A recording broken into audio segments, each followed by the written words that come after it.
মূলত ২০২০ সালের পর থেকেই কিরগিজস্তানে মেডিকেল পড়তে যাওয়া শুরু করে বাংলাদেশের শিক্ষার্থীরা।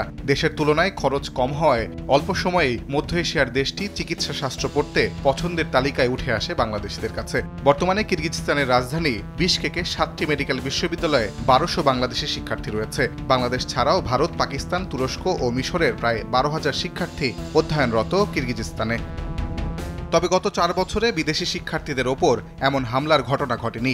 ১৬ মে মিশরের কয়েকজন শিক্ষার্থী কিরগিজ শিক্ষার্থীদের সঙ্গে মারামারিতে জড়িয়ে পড়ে। এরপর থেকেই যে কোনো বিদেশি শিক্ষার্থী দেখলেই বেদম মারধর করছে কিরগিজ তরুণরা। এতে গুরুতর আহত হয়েছে বেশ কয়েকজন শিক্ষার্থী, গুঞ্জন উঠেছে মৃত্যুরও।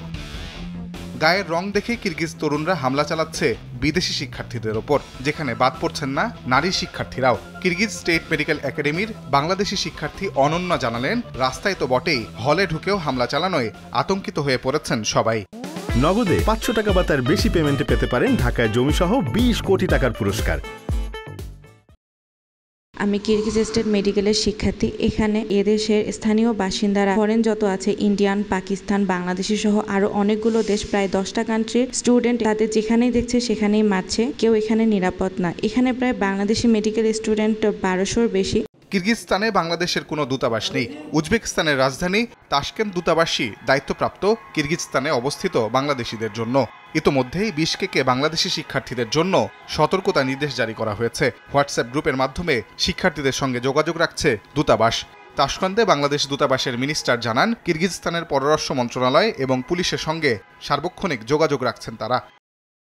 যেখানে প্রবলেম হচ্ছে সেগুলো আমরা ফরেন মিনিস্ট্রির মাধ্যমে এখানকার যে পুলিশ ডিপার্টমেন্ট বা কনসুলার ডিপার্টমেন্ট তাদেরকে আমরা অবহিত করেছি। পররাষ্ট্র মন্ত্রণালয় থেকে আমাদেরকে অফিসিয়ালি জানানো হয়েছে এই সিচুয়েশন এখন তাদের নিয়ন্ত্রণে। কষ্ট করে হলেও আপনারা পরিস্থিতি শান্ত না হওয়া পর্যন্ত যেখানে যে ঘরের মধ্যে আছেন সেখানেই থাকবেন। আমরা পুলিশের ডিপার্টমেন্টের সাথেও কথা বলেছি, সেখানে তারা যে কোনো এমার্জেন্সিতে ১০২ নম্বরে যোগাযোগ করার জন্য বলেছে এবং যে কোনো প্রয়োজনে আপনারা আমার এই নাম্বারে যোগাযোগ করবেন। শিক্ষার্থী ছাড়াও দেশটির পোশাক শিল্প খাত সহ বিভিন্ন খাতে ১০,০০০-এর বেশি বাংলাদেশি কাজ করছে। চলমান হামলায় যারা সবাই আতঙ্কিত হয়ে পড়েছেন।